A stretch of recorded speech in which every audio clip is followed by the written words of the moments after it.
कहानी का नाम विंदा है और इसकी रचयिता महादेवी वर्मा जी हैं। कहानी पसंद आए तो मेरे चैनल को सब्सक्राइब करें और लाइक का बटन अवश्य दबाएं। भीत सी आँखों वाली उस दुर्बल, छोटी और अपने आप में ही सिमटी सी बालिका पर दृष्टि डालकर मैंने सामने बैठे सज्जन को उनका भरा हुआ प्रवेश पत्र लौटाते हुए कहा, आपने आयु ठीक नहीं भरी है, ठीक कर दीजिए, नहीं तो पीछे कठिनाई पड़ेगी। नहीं, यह तो गत आषाढ़ में 14 की हो चुकी। सुनकर मैंने कुछ विस्मित भाव से अपनी उस भावी विद्यार्थिनी को अच्छी तरह देखा, जो 9 वर्षीय बालिका की सरल चंचलता से शून्य थी और 14 वर्षीय किशोरी के सलज उत्साह से अपरिचित थी।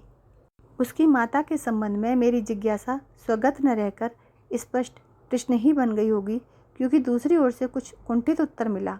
मेरी दूसरी पत्नी है और आप तो जानती ही होंगी।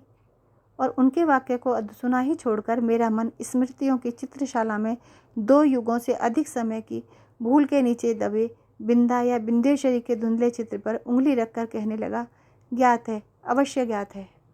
बिंदा मेरी उस समय की बाल्य सखी थी जब मैंने जीवन और मृत्यु का अमिट अंतर जान नहीं पाया था। अपने नाना और दादी के स्वर्ग गमन की चर्चा सुनकर मैं बहुत गंभीर मुख और आश्वस्त भाव से घर भर को सूचना दे चुकी थी कि जब मेरा सिर कपड़े रखने की अलमारी को छूने लगेगा तब मैं निश्चय ही एक बार उनको देखने जाऊंगी। ना मेरे उस पुण्य संकल्प का विरोध करने की किसी को इच्छा हुई और ना मैंने एक बार मरकर कभी न लौट सकने का नियम जाना। ऐसी दशा में छोटे छोटे असमर्थ बच्चों को छोड़कर मर जाने वाली माँ की कल्पना मेरी बुद्धि में कहाँ ठहरती। मेरा संसार का अनुभव भी बहुत संक्षिप्त सा था। अज्ञान अवस्था से मेरा साथ देने वाली सफ़ेद कुत्ती सीढ़ियों के नीचे वाली अंधेरी कोठरी में आंख मूंद पड़े रहने वाले बच्चों की इतनी सतर्क पहरेदार होती थी कि उसका गुर्राना मेरी सारी ममता भरी मैत्री पर पानी फेर देता था। भूरी पूसी भी अपने चूहे जैसे निसहाय बच्चों को तीखे पैने दांतों में ऐसी कोमलता से दबाकर कभी लाती कभी ले जाती थी कि उनके कहीं एक दांत भी न चुप पाता था। ऊपर की छत के कोने पर कबूतरों का और बड़ी तस्वीर के पीछे गौरैया का जो घोंसला था, उसमें खुली हुई छोटी छोटी चोंचों और उनमें सावधानी से भरे जाते दानों और कीड़े मकोड़ों को भी मैं अनेक बार देख चुकी थी। बच्चिया को हटाते हुए ही रंभा रंभा कर घर भर को यह दुखद समाचार सुनाने वाली अपनी श्यामा गाय की व्याकुलता भी मुझसे छिपी न थी। एक बच्चे को कंधे से चिपकाए और एक को उंगली पकड़े हुए जो भिखारिन द्वार द्वार फिरती थी, वह भी तो बच्चों के लिए ही कुछ मांगती रहती थी। अतः मैंने निश्चित रूप से समझ लिया था कि संसार का सारा कारोबार बच्चों को खिलाने पिलाने सुलाने आदि के लिए ही हो रहा है और इस महत्वपूर्ण कर्तव्य में भूल न होने देने का काम माँ नामधारी जीव को ही सौंपा गया है। और बिंदा के भी तो माँ थी, जिन्हें हम पंडिताइन चाची और बिंदा नई अम्मा कहती थी। वे अपनी गोरी मोटी देह को रंगीन साड़ी से सजे कसे चारपाई पर बैठकर फूले गाल और चिपटी सी नाक के दोनों ओर नीले कांच की बटन सी चमकती हुई आंखों से युक्त मोहन को तेल मलती रहती थी।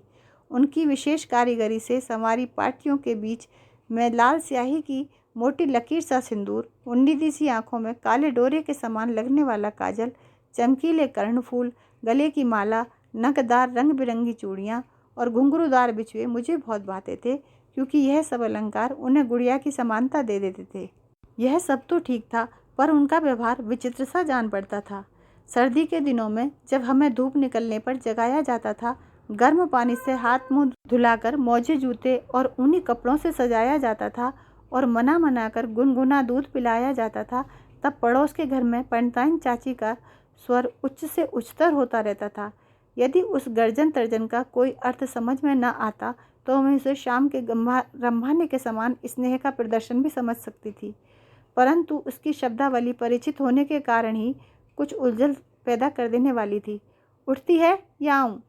बैलके से दीदे क्या निकाल रही है? मोहन का दूध कब गर्म होगा? अभागी मरती भी नहीं आदि वाक्यों में जो कठोरता की धारा बहती रहती थी, उसे मेरा अबोध मन भी जान ही लेता था। कभी कभी जब मैं ऊपर की छत पर जाकर उस घर की कथा समझने का प्रयास करती, तब मुझे मैली धोती लपेटे हुए बिंदाई आंगन से चौके तक फिरकनी सी नाचती दिखाई देती। उसका कभी झाड़ू देना, कभी आग जलाना, कभी आंगन के जल से कलसी में पानी लाना, कभी नई अम्मा को दूध का कटोरा देने जाना मुझे बाजीगर के तमाशा जैसे लगता था, क्योंकि मेरे लिए तो वे सब कार्य असंभव से थे। पर जब उस विस्मित कर देने वाले कौतुक की उपेक्षा कर पंडिताइन चाची का कठोर स्वर गूंजने लगता, जिसमें कभी कभी पंडित जी की घुड़की का पुट भी रहता था, तब न जाने किस दुख की छाया मुझे घेरने लगती थी। जिसकी सुशीलता का उदाहरण देकर मेरे नटखटपन को रोका जाता था, वही बिंदा घर में चुपके कौन सा नटखटपन करती रहती है, इसे बहुत प्रयत्न करके भी मां न समझ पाती थी। मैं एक भी काम नहीं करती थी और रात दिन उधम मचाती रहती, पर मुझे तो माँ ने न मर जाने की आज्ञा दी और न आंखें निकाल लेने का भय दिखाया। एक बार मैंने पूछा भी, क्या पंडिताइन चाची तुम्हारी तरह नहीं है? माँ ने मेरी बातों का अर्थ कितना समझा ये तो पता नहीं। उनके संक्षिप्त हैं से न बिंदा की समस्या का समाधान हो सका और न मेरी उलझन सुलझ पाई। बिंदा मुझसे कुछ बड़ी ही रही होगी, परंतु उसका नाटापन देखकर ऐसा लगता था मानो किसी ने ऊपर से दबाकर उसे कुछ छोटा कर दिया हो। 2 पैसों में आने वाली खंजड़ी के ऊपर चढ़ी हुई झिल्ली के समान पतले चर्म से मड़े और भीतर की हरी हरी नसों की झलक देने वाले उसके दुबले हाथ पैर न जाने किस अज्ञात भय से अवसन्न रहते थे। कहीं से कुछ आहट होते ही उसका विचित्र रूप से चौंक पड़ना और पंडिताइन चाची का स्वर कानों में पड़ते ही उसके सारे शरीर का थरथरा उठना मेरे विस्मय को बढ़ा ही नहीं देता था, प्रत्युत उसे भय में बदल देता था। और बिंदा की आंखें तो मुझे पिंजड़े में बंद चिड़िया की याद दिलाती थीं। एक बार जब 2-3 करके तारे गिनते गिनते उसने एक चमकीले तारे की ओर उंगली उठाकर कहा, वह रही मेरी अम्मा, तब तो मेरे आश्चर्य का ठिकाना न रहा। क्या सबकी अम्मा तारों में होती हैं और एक घर में?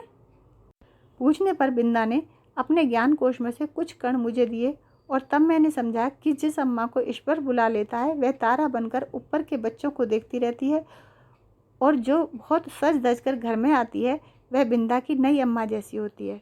मेरी बुद्धि सहज ही पराजय स्वीकार करना नहीं जानती। इसी से मैंने सोचकर कहा, तुम नई अम्मा को पुरानी अम्मा क्यों नहीं कहती? फिर वे ना नई रहेंगी और ना ही डांटेंगी। बिंदा को मेरा उपाय कुछ जचा नहीं, क्योंकि वह तो अपनी पुरानी अम्मा को खुली पालकी में लेट कर जाते और नई को बंद पालकी में बैठकर आते हुए देख चुकी थी। अतः किसी को भी पदच्युत करना उसके लिए कठिन था। पर उसकी कथा से मेरा मन तो सचमुच आकुल हो उठा। अतः उसी रात को मैंने माँ से बहुत अनुनयपूर्वक कहा, तुम कभी तारा न बनना, चाहे भगवान कितना भी चमकीला तारा बनावें।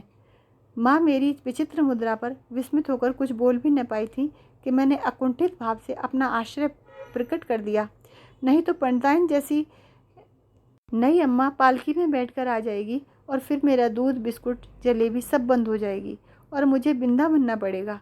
माँ का उत्तर तो मुझे स्मरण नहीं, पर इतना याद है कि उस रात उसकी धोती का छोर मुट्ठी में दबाकर ही मैं सो पाई थी। बिंदा के अपराध तो मेरे लिए अज्ञात थे, पर पंडिताइन चाची के न्यायालय से मिलने वाले दंड के सब रूपों से मैं परिचित हो चुकी थी। गर्मी के दोपहर में मैंने बिंदा को आंगन की जलती धरती पर बार बार पैर उठाते और रखते हुए घंटों खड़े देखा था। चौके के खंभे से दिन भर बंधा पाया था और भूत से मुरझाए हुए मुख के साथ पहरों नई अम्मा और खटोले में सोते मोहन पर पंखा झलते हुए देखा था। उसे अपराध का ही नहीं, अपराध के अभाव का भी दंड सहना पड़ता था। इसी से पंडित जी की थाली में पंडिताइन चाची का ही काला, मोटा और घुंघराला बाल निकलने पर भी दंड बिंदा को ही मिला। उसके छोटे छोटे हाथों से धुल न सकने वाले उलझे तेलहीन बाल भी अपने स्वाभाविक भूरेपन और कोमलता के कारण मुझे बड़े अच्छे लगते थे। जब पंडिताइन चाची की कैंची ने उन्हें कूड़े के ढेर पर बिखराकर उनके स्थान को बिल्ली की काली धारियों जैसी रेखाओं से भर दिया तो मुझे रुलाई आने लगी। पर बिंदा ऐसी बैठी रही मानो सिर और बाल दोनों नई अम्मा के ही हों। और एक दिन याद आता है, चूल्हे पर चढ़ाया दूध उफना जा रहा था। बिंदा ने नन्हे नन्हे हाथों से दूध की पतीली उतारी अवश्य, पर वह उसकी उंगलियों से छूटकर गिर पड़ी। खौलते दूध से जले पैरों के साथ दरवाजे पर खड़ी बिंदा का रोना देख मैं तो हतबुद्धि सी हो रही। पंडिताइन चाची से कहकर वह दवा क्यों नहीं लगवा लेती, यह समझाना मेरे लिए कठिन था। उस पर जब बिंदा मेरा हाथ अपने जोर से धड़कते हुए हृदय से लगाकर कहीं छिपा देने की आवश्यकता बताने लगी, तब मेरे लिए सब कुछ रहस्यमय हो उठा। उसे मैं अपने घर खींच लाई, पर ऊपर के खंड में माँ के पास ले जा न सकी और न छिपाने का स्थान खोज सकी। इतने में दीवारें लांघकर आने वाले पंडिताइन चाची के उग्र स्वर ने भय से हमारी दिशाएं रूंध दी। इसी से हड़बड़ाहट में हम दोनों उस कोठरी में जा घुसी जिसमें गाय के लिए घास भरी जाती थी। मुझे तो घास की पत्तियां भी चुभ रही थी। कोठरी का अंधकार भी कष्ट दे रहा था, पर बिंदा अपने जले पैरों को घास में छिपाए और दोनों ठंडे हाथों से मेरा हाथ दबाए ऐसे बैठी थी मानो घास का चुभता हुआ ढेर रेशमी बिछौना बन गया। मैं तो शायद सो गई थी, क्योंकि जब घास निकालने के लिए आया हुआ गोपी इस अभूतपूर्व दृश्य की घोषणा करने के लिए कोलाहल मचाने लगा, तब मैंने आंखें मलते हुए पूछा, क्या सवेरा हो गया? माँ ने बिंदा के पैरों पर तिल का तेल और चूने का पानी लगाकर जब अपने विशेष संदेशवाहक के साथ उसे घर भिजवा दिया, तब उसकी क्या दशा हुई यह बताना कठिन है।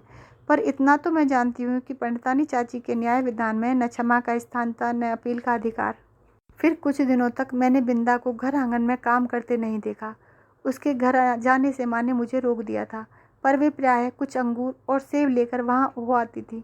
बहुत खुशामद करने पर भी रुकिया ने बताया कि उस घर में महारानी आई है। क्या वे मुझसे नहीं मिल सकती? पूछने पर वह मुंह में कपड़ा ठूंस कर हंसी रोकने लगी। जब मेरे मन का कोई समाधान न हो सका, तब मैं एक दिन दोपहर को सभी की आंख बचाकर बिंदा के घर पहुंची। नीचे के सुनसान खंड में बिंदा अकेली एक खाट पर पड़ी थी। आंखें गड्ढे में धंस गई थी। मुख दानों से भरकर न जाने कैसा हो गया था, और मैली सी चादर के नीचे छिपा शरीर बिछोने से भिन्न ही नहीं जान पड़ता था। डॉक्टर दवा की शीशियाँ, सिर पर हाथ फेरती हुई माँ और बिछोनों के चारों तरफ चक्कर काटते हुए बाबूजी के बिना भी बीमारी का अस्तित्व है, यह मैं नहीं जानती थी। इसी से उस अकेली बिंदा के पास खड़ी होकर मैं चकित सी चारों ओर देखती रह गई। बिंदा ने ही कुछ संकेत और कुछ अस्पष्ट शब्दों में बताया कि नई अम्मा मोहन के साथ ऊपर खंड में रहती हैं, शायद चेचक के डर से। सवेरे शाम बरौनी आकर उनका काम कर जाती है। उसके बाद फिर बिंदा को मिलना संभव न हो सका, क्योंकि मेरे इस आज्ञा उल्लंघन से माँ बहुत चिंतित हो उठी थी। एक दिन सवेरे ही रुकिया ने उनसे न जाने क्या कहा कि वे रामायण बंद कर बार बार आंखें पोंछती हुई बिंदा के घर चल दी। जाते जाते मुझे बाहर न निकलने का आदेश देना नहीं भूली थी। इसी से इधर उधर से झाँक कर देखना आवश्यक हो गया। रुकिया मेरे लिए त्रिकालदर्शी से कम न थी, परंतु वह विशेष अनुनय विनय के बिना कुछ बताती ही नहीं थी, और उससे अनुनय विनय करना मेरे आत्मसम्मान के विरुद्ध जान पड़ता था। अतः खिड़की से झाँककर मैं बिंदा के दरवाजे पर जमा हुए आदमियों के अतिरिक्त और कुछ न देख सकी, और इस प्रकार की भीड़ से विवाह और बारात का जो संबंध है उसे मैं जानती थी। तब क्या उस घर में विवाह हो रहा है, और हो रहा है तो किसका? आदि प्रश्न मेरी बुद्धि की परीक्षा लेने लगे। पंडित जी का विवाह तो तब होगा जब दूसरी पंडिताइन चाची भी मरकर तारा बन जाएंगी, और बैठ न सकने वाले मोहन का विवाह संभव नहीं।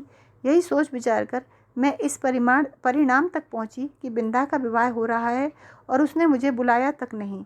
इस अपमान से आहत होकर मेरा मन सब गुड़ियों को साक्षी बनाकर बिंदा को किसी भी शुभ कार्य में न बुलाने की प्रतिज्ञा करने लगा। कई दिन तक बिंदा के घर झाँक कर जब मैंने माँ से उसके ससुराल से लौटने के संबंध में प्रश्न किया, तब पता चला कि वह तो अपनी आकाशवासिनी अम्मा के पास चली गई।